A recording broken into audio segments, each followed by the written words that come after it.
saaka waxaan ku soo toosnay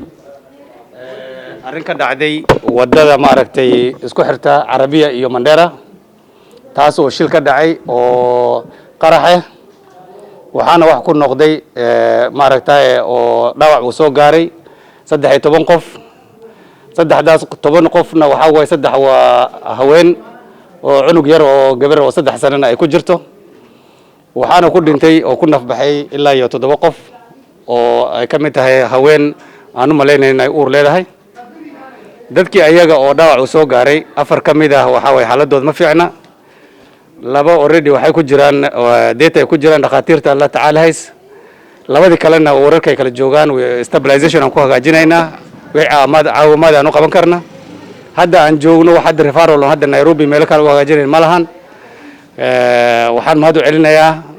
dawladda Mandera County Government departmentka caafimaadka u qaabilsan oo Mandera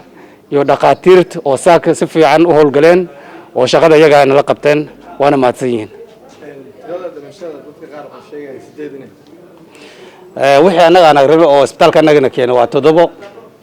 hal haweena iyo 6 maaragtay raga